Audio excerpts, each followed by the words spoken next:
This channel is all about real stories of courage. Subscribe so you never miss one.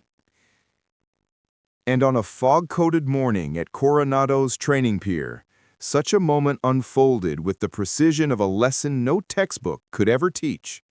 The base was waking slowly.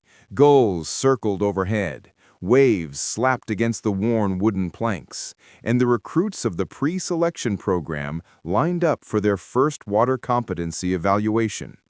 Among them stood a woman no one recognized, tall, silent, composed, wearing the olive-drab fatigues of a junior trainee. Her name on the roster read simply Reed, M. But Reed was no recruit.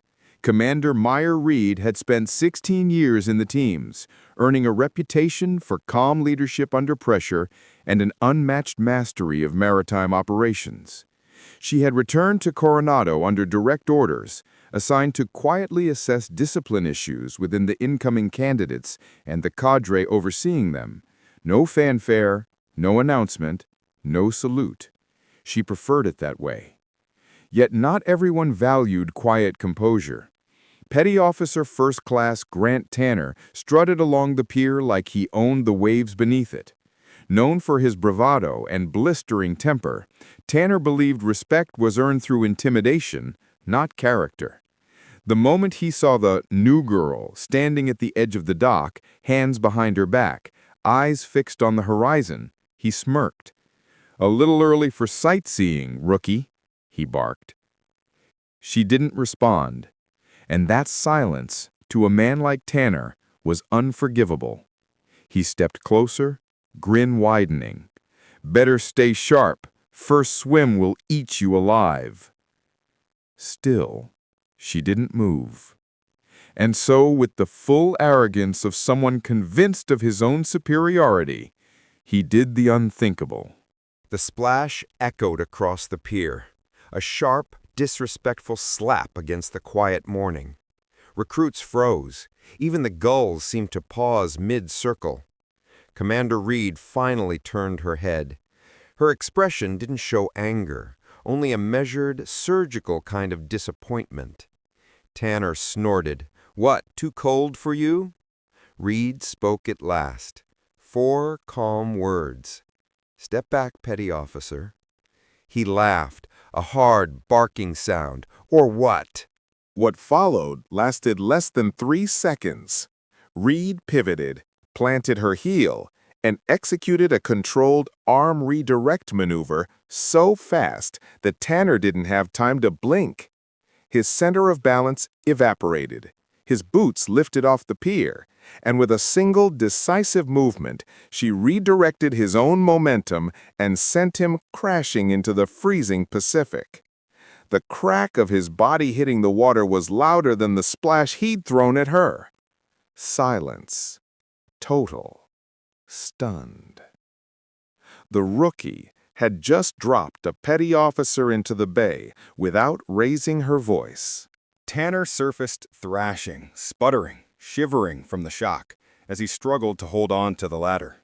The recruits stared, wide-eyed, unsure if they should rush to help or stay perfectly still.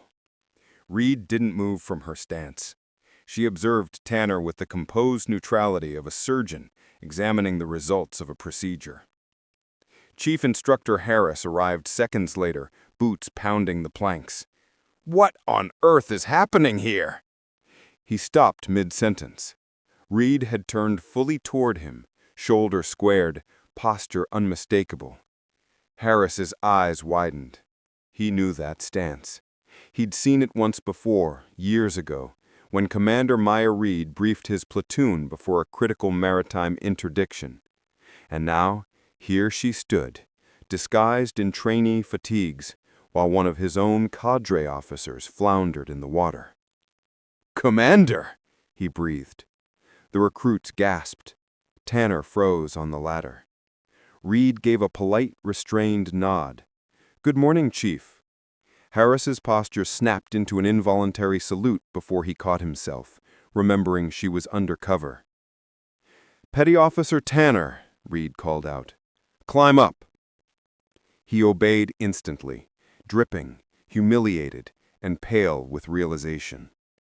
Once he stood before her, trembling from cold and embarrassment, she spoke, her voice firm, devoid of spite. "There is a rule older than any manual," she said. "Respect everyone, especially the ones you think hold no power. A leader who mocks the weak will never be trusted by the strong." Tanner swallowed hard. "Yes, ma'am." Reed continued, addressing the entire formation. "You will all face moments in your careers when you believe you can judge someone at a glance. Rank, age, gender, appearance. But the ocean doesn't care about ego. Combat doesn't care about pride.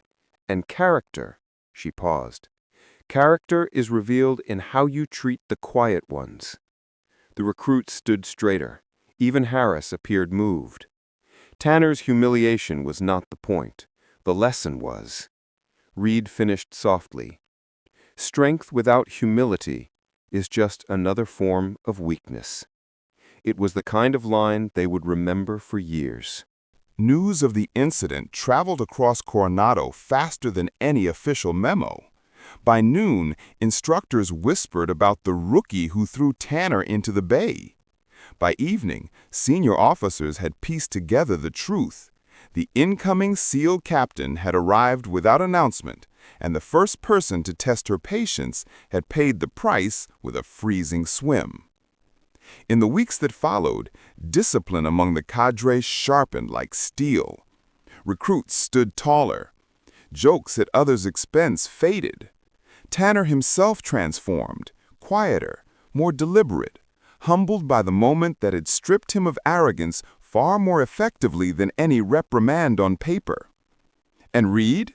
She assumed her formal role as captain of the unit with the same quiet composure she had shown that morning. She never referenced the incident, never mocked Tanner, never claimed victory. She simply led, calmly, confidently, unshakably.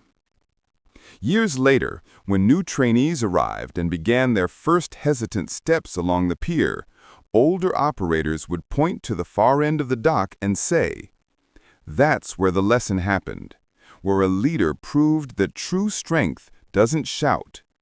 And the legend grew, not of humiliation, but of character.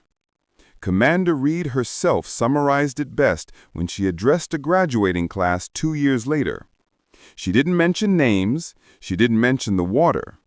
She only said, "Power is loud, but mastery is quiet." The room went silent at those words.